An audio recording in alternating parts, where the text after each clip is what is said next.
सच्चा रंग इश्क दा बाकी सब झूठे रंग ले आ दिल मैंने यार के रंग में बिन तेरे मर जाना जीना तेरे संग में तू भी कभी हंस के बोल माहिया। तुम बैठो, मैं हमाद को लेकर आती हूँ। क्या करें, मजबूरी है, वो बेचारा खुद से तो आ नहीं सकता। आपने जो करना था वो आप कर चुकी। अब देखना यह है कि जब ये बात अब्बू के इल्म में आई थी तो उनका क्या रद्द-ए-अमल होगा। तो फिर इन्हें उससे गेस्ट रूम में ले जाओ और आज के बाद ये उसी कमरे में रहेगी। इन्हें ये भी बता दो कि मेरी इजाजत के बगैर मेरे कमरे में दाखिल होने की कोशिश मत करें।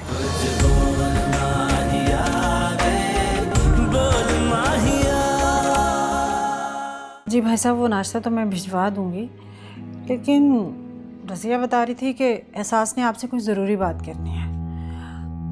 वो रात ही आपसे मिलना चाह रही थी। आप ऐसा कीजिएगा, ऑफिस जाने से पहले उससे ज़रा मिल लीजिएगा।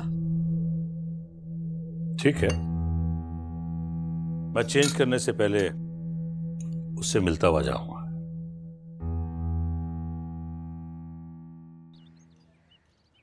अब्बू, आपका नाश्ता। क्या बात है अब्बू, आप कुछ परेशान लग रहे हैं। एहसास याद आ रही है, कैसा सूना लग रहा है उसके बगैर घर। आदत नहीं है ना उसके बगैर रहने की, कैसे रहूंगा उसके बगैर। बेटियां पराई अमानत होती हैं, उनके बगैर रहने की आदत डालनी पड़ती है। सदाकत साहब, आप नाश्ता कर लें, उसके बाद मुझे दवाई भी देनी है आप। कितना बदनसीब बाप, अपनी बेटी की शादी में शिरकत नहीं कर सका। कैसे कैसे ख्वाब देखे थे मैंने। आप फिर वही बात लेकर बैठ गए। जिंदगी में बात चीजें ऐसी होती हैं जिनके बारे में हमने सोचा नहीं होता है। इतनी जल्दी में सब कुछ हुआ, मैं तो हैरान रह गया। इधर वो इमरान से रिश्ता खत्म हुआ, हमाद से रिश्ता तय हुआ, मैं कुछ भी तो नहीं देख पाया अभी तक। इस बात में बड़ा हैरान हूं। आप ठीक हो जाएं तो फिर दामाद से मिलते रहेगा। नाश्ता कर लें, ठंडा हो रहा है। रबाब, जाके मेरे लिए भी नाश्ता ले आओ, कल से बहुत थकन हो रही है मुझे। जी कर लेना। अरे कोई हमाद की तस्वीरें दिखा दो, कल तो बनाई होगी ना। हाँ हाँ, रबाब ने अपने मोबाइल में बनाई हैं बहुत सारी तस्वीरें, लेकिन उसका फोन बंद है, चार्जर अपने घर भूल आई है वो। हाय हाय, लगता है मेरी किस्मत ही खराब, तस्वीर भी देखना नसीब नहीं। एक तो आप हर बात का पतंगड़ बना लेते हैं सदाकत साहब। मैंने कहा ना उसका फोन बंद है, चार्जर घर भूल आई है, घर उसका 7 समंदर पार नहीं है, ले आएगी। इतनी सी बात को अपने कोसना शुरू कर देते हैं अपनी किस्मत को। अरे रबाब, जल्दी ला दे नाश्ता। एक तो ये भी कमबख्त मारी इतनी सुस्त है, और वो तस्वीर भी कह दो फोन बंद है। अभी कहा था मैंने आपसे, ये ले नाश्ता कर लें आप। मैं जानता हूं तुम मुझसे क्या कहना चाहती है। तुम्हें इस गेस्ट रूम में रहना नामुनासिब लग रहा है ना। बात ये नहीं है, मैं आप। तुम फिक्र ना करो, फिक्र मत करो, एहसास सब ठीक हो जाएगा।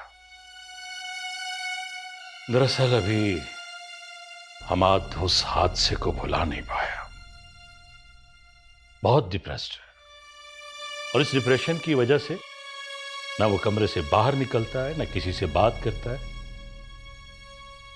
यहां तक कि वो अपनी बेटी मरियम की शक्ल देखना भी पसंद नहीं करता। जख्म खुर्दा हैं दोनों, हमाद भी और मरियम भी। हमाद को एक मुखलिस प्यार करने वाली बीवी की जरूरत है, और मरियम को बहुत ज्यादा प्यार करने वाली मां की जरूरत है। और मुझे तुम पर पूरा भरोसा है एहसास कि तुम ये कर सकती हो, एतमाद है मुझे। लेकिन मुझे आपसे ये उम्मीद नहीं थी, आप मुझसे इतना बड़ा झूठ बोलेंगे, मुझे अंधेरे में रखेंगे, इतना बड़ा मुझसे धोखा करेंगे? क्यों क्यों किया आपने ये सब कुछ सर? क्यों किया? मुझे जवाब चाहिए। ये तुम क्या कह रही हो? तुमने जो भी कहना है खुल के कहो। मुझे ये पता था कि आपके बेटे का एक्सीडेंट हुआ है, लेकिन मुझे ये नहीं पता था कि वो इस एक्सीडेंट में अपनी दोनों टांगे गंवा बैठे। क्यों किया आपने ऐसा? क्यों इतनी बड़ी सच्चाई हमसे छुपाई? मैंने कोई सच्चाई नहीं छुपाई। रिश्ता होने से पहले मैंने सब कुछ तुम्हारी मां को बता दिया था। अगर उन्होंने तुम्हें नहीं बताया तो यह गलती उनकी है, मुझ पे इल्जाम मत दो। खैर, देखो एहसास, तुम्हारा हम हाथ से निकाह हो चुका है, तुम उसकी बीवी हो। तुम्हारे लिए बेहतर यही है कि खुशी खुशी इस हकीकत को तस्लीम कर लो। अब देखो ना, तुम्हारे बाप की तबीयत बहुत खराब है और डॉक्टर ने मना कर रखा है कि इन्हें हर दुख, तकलीफ, परेशानी से दूर रखा जाए। अगर तुम यही रोती सूरत, उजड़ा हुआ चेहरा लेकर जाओगे उनके सामने तो क्या होगा? तो उन्हें कुछ भी हो सकता है। तुम मेरी बात समझ रही हो ना? हम दोनों को इस छत तले हमारी मजबूरी लेकर आई है और अब हमें अपनी अपनी मजबूरी निभानी है हर सूरत। मुझे तुमसे अच्छाई की उम्मीद है।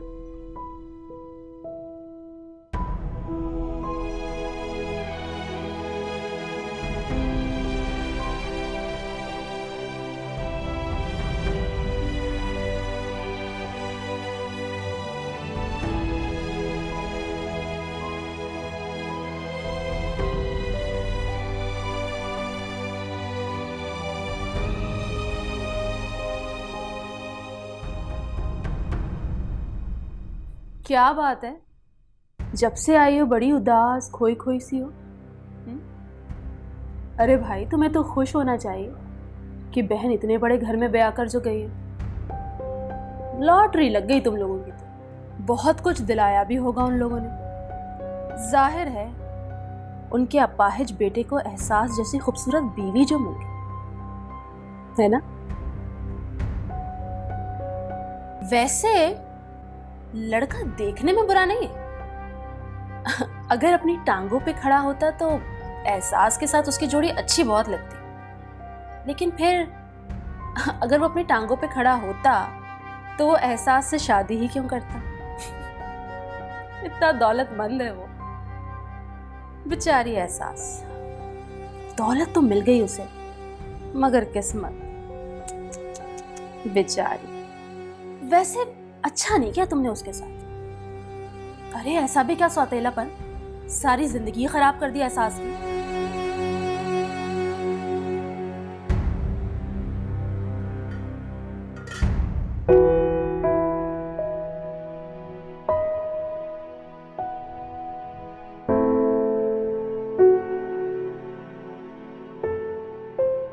मैंने कोई सच्चाई नहीं छुपाई।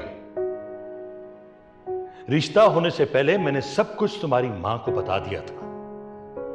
अगर उन्होंने तुम्हें नहीं बताया तो यह गलती उनकी है, मुझ पे इल्जाम मत दो।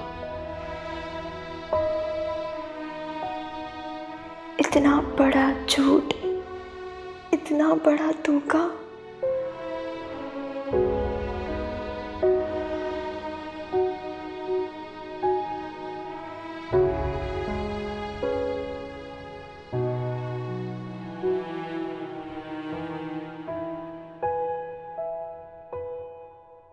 ये लीजिए दवाई खा।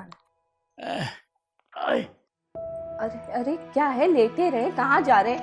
डॉक्टर ने आपको आराम करने को कहा है। अरे एक हफ्ते से लेटे लेटे मेरी तो कमर अकड़ गई। ठीक तरीके से आप आराम नहीं करेंगे तो कैसे सेहतियाब होंगे। वैसे भी मुराद साहब ने कहा है कि आप जैसे ही अच्छे हो जाएंगे ना तो अपनी फैक्ट्री में आपको नौकरी दे देंगे। क्या ये कब कहा उन्होंने?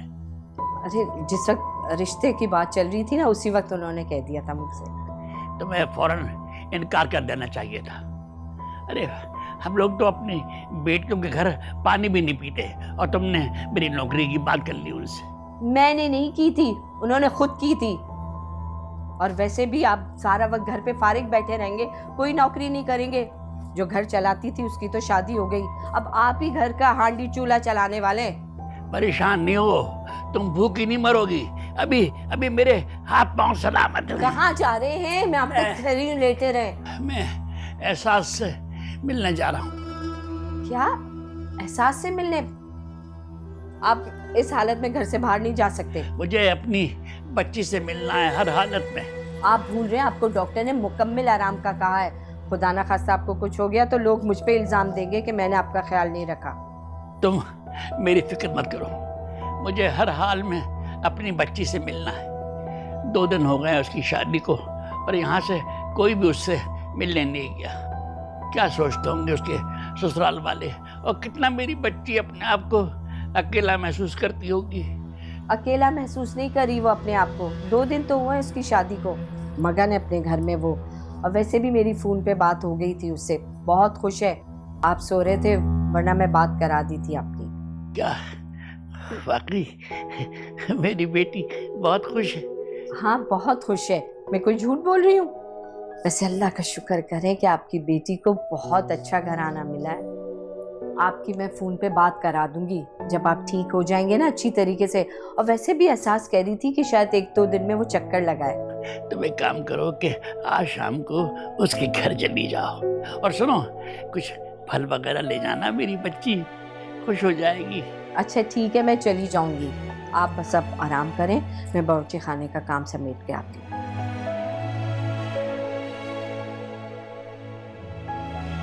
अरे आए।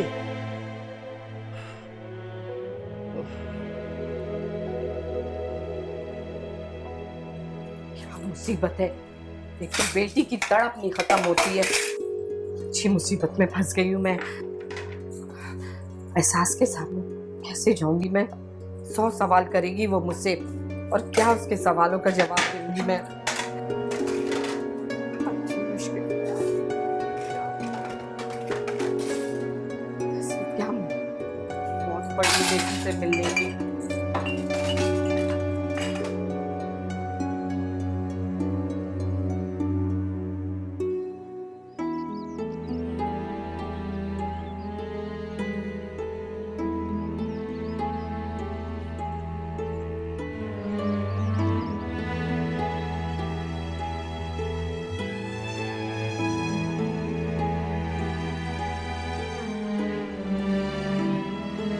मोहतरमा, पूरे 2 दिन हो चुके हैं तुम्हारी शादी को। कितने दिन दरवाजों से लिपट लिपट कर आंसू बहाओगी? बस कर दो, कुछ एहसास कर लो, ये तुम्हारा घर है, अपनी जिम्मेदारी आकर संभालो। तुम्हें इस घर में मेहमान बनाकर नहीं लाया गया, बहू बनाकर लाया गया है। अपनी जिम्मेदारियां संभालो। और भाई साहब ने ये जिम्मेदारी मुझे आयद की है कि मैं तुम्हें तुम्हारी जिम्मेदारियां बताऊं। आज से हमाद की केयर तुमने करनी, उसको टाइम पे मेडिसिन देना, उसको हर हफ्ते हॉस्पिटल लेकर जाना, और फिर उसकी सारी रिपोर्ट्स भाई साहब को देना। ये तुम्हारी जिम्मेदारी है। तुम मेरी बात सुन रही हो ना? वैसे मुझे शक पड़ रहा है, तुम्हारे घर वालों ने कहीं तुम्हारी शादी जबरदस्ती तो नहीं की? नहीं, ऐसी तो कोई बात नहीं है, आप गलत समझ रही। अच्छा, तो फिर ये ऐसे मुंह बनाकर क्यों बैठी हो? मेरी किसी बात का जवाब क्यों नहीं दे रही हो? आपने जो कहना था वो मैंने सुन लिया है। अगर कोई और बात भी रह गई है तो आप वो भी कहते हैं। मोहतरमा, मैं यहाँ पर कुछ कहने या सुनने के लिए नहीं आई हूँ, मैं तुम्हें हुक्म देने के लिए आई हूँ। आज से तुम इस घर की जिम्मेदारियां संभालोगी, अभी और इसी वक्त। चलो मेरे साथ। ऐसे क्या देख रही हो मुझे? खाने का इरादा है क्या? मेरे पास फजूल लोगों के लिए फजूल वक्त नहीं है। जल्दी चलो।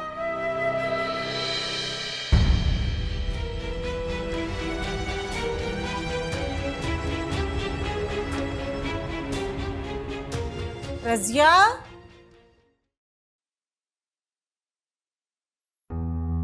एहसास ये हमारी बहुत पुरानी मुलाजमा है। घर के तकरीबन सारे काम यही संभालती है। नरमीन अपनी निगरानी में इससे किचन का काम करवाती थी और आज से तुम भी अपनी निगरानी में से खाना पकाओगे। लेकिन हमाद का खाना तुम अपने हाथों से बनाना। मैं? क्यों? तुम्हें खाना बनाना नहीं आता? नहीं, ऐसी तो कोई बात नहीं है। मुझे आता है, लेकिन मुझे हम्माद की पसंद नापसंद इन सब के बारे में कुछ नहीं पता। इसमें इतना परेशान होने वाली कौन सी बात है? मैं तुम्हें बता दूंगी उसे क्या पसंद है और क्या नहीं पसंद। चाइनीज खाने शौक से खाता है और इटालियन। अच्छा अच्छा, ये बात है, मैं तो भूल ही गई। लोअर मिडिल क्लास लड़कियों को इटालियन चाइनीज खाने कहाँ बनाने आते होंगे। लेकिन तुम फिक्र मत करो, ये जो रजिया है ना, है तो हमारी मुलाजमा, बट इसे सब कुछ बहुत अच्छे से बनाना आता है। अगर तुम उससे सीखना नहीं चाहती तो तुम नेट से भी डिशेस सीख सकती हो, अगर तुम्हें नेट चलाना आता है तो।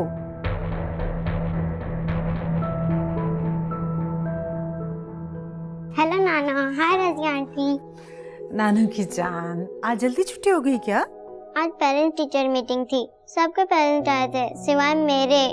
नानो, मेरी मामा को कब वापस लाएंगी? आपने प्रॉमिस किया था कि मेरी मामा को जल्द वापस लाएंगी। हाँ मेरी गुड़िया, मैंने तुमसे प्रॉमिस किया था और वो मैंने प्रॉमिस पूरा कर दिया।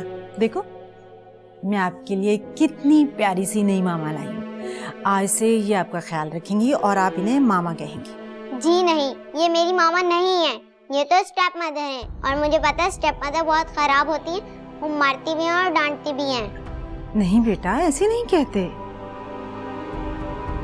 ये बहुत अच्छी हैं। आज से ये तुम्हारा ख्याल रखेंगी और तुम्हें पढ़ाएंगी भी। जी नहीं, मैं इनसे नहीं पढ़ूंगी, मैं अपने ट्यूटर से पढ़ूंगी। और ना मैं इनके हाथ से खाना खाऊंगी और ना मैं इन्हें मामा कहूंगी।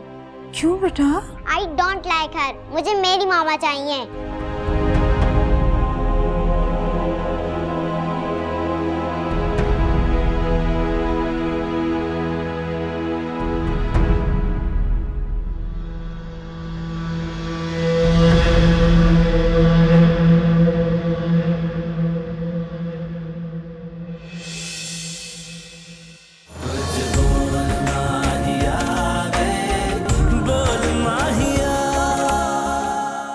क्या ये बात आपको पता थी? नहीं एहसास, कसम ले लो, अगर मुझे ये सब पता होता तो मैं तुम्हारे साथ ऐसा कभी होने ही नहीं देती। दिमाग खराब हो गया तुम्हारा? अपनी माँ से किस किस्म की बातें कर रही हो तुम? माँ, अगर मेरी जगह आपकी अपनी बेटी होती तब भी आप ऐसे ही करती।